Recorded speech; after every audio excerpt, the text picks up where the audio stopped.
مسلمانوں اور ایران کی جب جنگ ہوئی تو اللہ تعالیٰ نے مسلمانوں کو اس جنگ میں فتح نصیب فرمائی،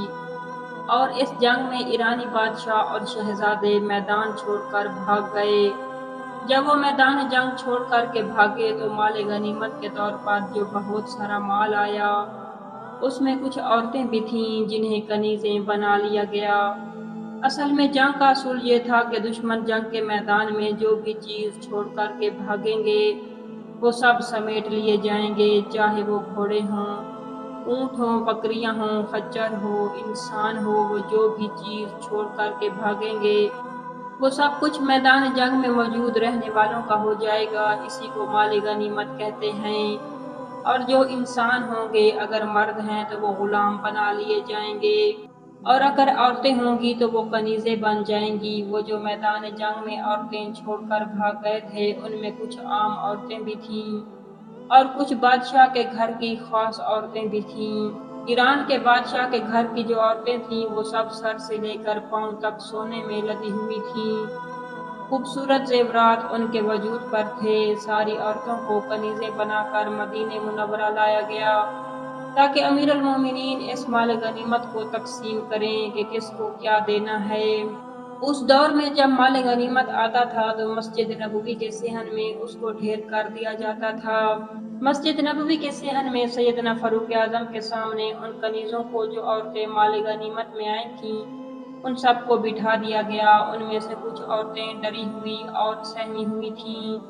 لیکن ان میں ایک خوبصورت شہزادی تھی جس کی عمر بہت زیادہ نہیں تھی۔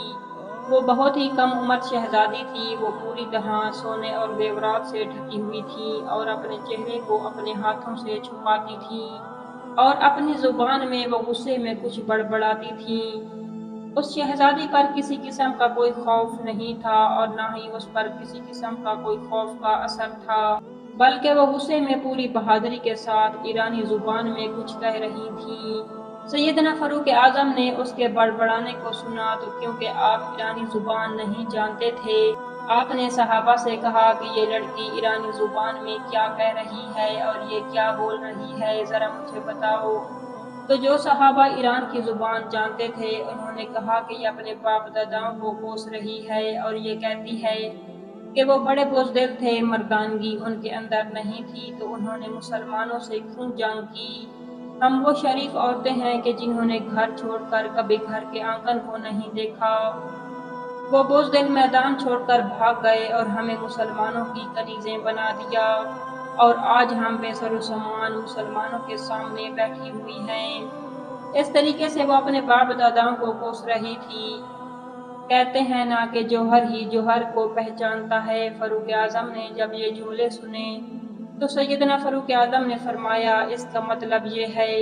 کہ یہ لڑکی بہت ہی ہوشیار، بہت بڑی باوقار اور بہت بڑی باحیا ہے۔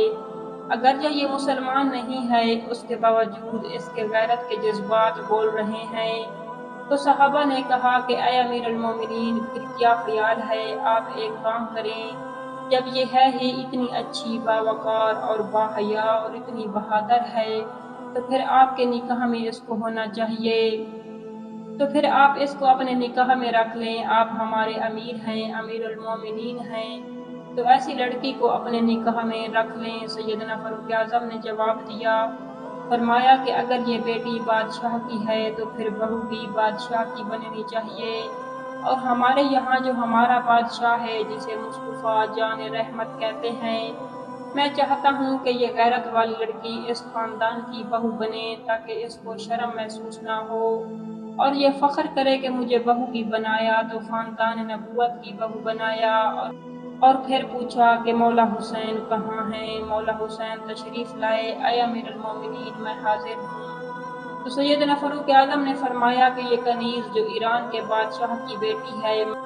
میں آپ کے سپرد کرتا ہوں، اب آپ اگر چاہیں تو اس سے نکاح کر لیں۔ اور اس کے بعد پھر تاریخی جملے سیدنا فاروق اعظم نے کہے۔ سیدنا فاروق اعظم نے فرمایا، اے حسین، میں اس کی پیشانی میں ایک ایسا نور دیکھ رہا ہوں کہ اس سے ایک ایسا بچہ پیدا ہوگا جس کو دنیا زین العابدین کے نام سے یاد رکھے گی۔ جو عابدوں کی زینت ہوگا۔ حضرت امام حسین علیہ السلام نے ان سے نکاح کیا اور نکاح کرنے کے بعد اور پھر اسی مقدس اور معزز خاتون کو تمام اہل اسلام نے حضرت شہربانو کے نام سے جانا۔ یہ ایران کے بادشاہ کی بیٹی ہیں جسے شہربانو کہتے ہیں۔ حضرت عمر رضی اللہ تعالیٰ عنہ کے دور خلافت میں ایران کی فتح کے بعد مال غنیمت میں ایک کنیز کی حیثیت سے مدینہ آئی تھی، اور مدینہ منورہ کے ہر مسلمان کی یہ خواہش تھی کہ شہربانو میرے نکاح میں آئے۔ یہاں تک کہ حضرت عمر رضی اللہ تعالیٰ عنہ کے بیٹے حضرت عبداللہ کی بھی یہی تمنا تھی، مگر قربان حضرت عمر کی دورس نگاہوں کے اور صدقے جاؤں ان کے نکتہ شناس مزاج کے کہ جب شہربانو کی باری آئی تو حضرت عمر نے فرمایا کہ شہربانو آج سے پہلے دنیا کی شہزادی تھی، مگر آج میں اس کو دین کی شہزادی بناتا ہوں۔ اور پھر شہربانو کا نکاح خلیفہ اسلام نے حضرت امام حسین رضی اللہ تعالیٰ عنہ سے کر دیا۔ اور پھر یہ نواسہ رسول ہی کی مجلس کا اثر تھا کہ شہربانو کی زندگی میں ایک ایسا انقلاب آ گیا کہ چند دنوں کے اندر ہی وہ صحیح معنوں میں دین کی شہزادی بن گئی، اور پھر ایران کے سنہری تخت پر بیٹھ کر حکومت کرنے والی ملکہ مدینے میں فکر و درویشی کی چادر اوڑھ کر اور کھجور کی ایک پھٹی ہوئی چٹائی پر بیٹھ کر بارگاہ رب العزت میں سربسدود ہو کر خوش ہوتی ہے، اور سونے اور چاندی کے برتنوں میں پانی پینے والی شہزادی آج مدینے میں مٹی کے ایک پیالے میں آب زمزم پی کر مسرور ہوتی ہے، اور ایران کی لاکھوں امیر زادیوں کے دلوں میں اپنی آنکھ کی جنبش سے لرزہ پیدا کر دینے والی ملکہ آج مدینے میں خاندان نبوت کی کنیز بن کر فخر محسوس کرتی ہے۔ حضرت امام حسین رضی اللہ تعالیٰ عنہ کے دل پر بی بی شہربانو کی اس درد بھری گفتگو کا گہرا اثر ہوا کہ آپ پر رقت طاری ہو گئی اور روتی ہوئی آنکھوں سے باہر نکلے، اور پھر آپ نے ہر ایک سے باری باری فرمایا کہ میں آپ لوگوں کی اطاعت، فرما برداری اور خدمت گزاری کا شکریہ ادا نہیں کر سکتا کہ تم نے میرے بدلے میرے ساتھ اتنی مصیبتیں جھیلی ہیں اور دکھ اٹھائے ہیں، مگر کل قیامت کے دن مجھے دربار خداوندی میں شرمندہ نہ کرنا۔ میری طرف سے آپ لوگوں کو اجازت ہے کہ جہاں کہیں بھی کسی کا دل چاہے مجھے اللہ کے بھروسے پر چھوڑ کر چلا جائے۔ مگر امام پاک کی اس گفتگو کے جواب میں تمام نے اللہ تعالیٰ کی راہ میں جانیں قربان کر دینے کا وعدہ کیا،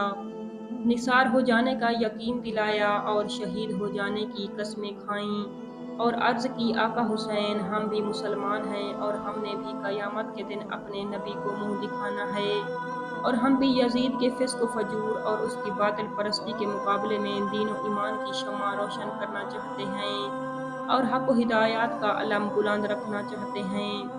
حضرت موسیٰ علیہ السلام پر جب وقت آیا تو من و سلوہ کھانے والی قوم لڑنے سے جواب دے گئی، حضرت عیسیٰ علیہ السلام پر وقت آیا تو آپ پر نثار ہو جانے کا دعویٰ کرنے والے حواری جواب دے گئے،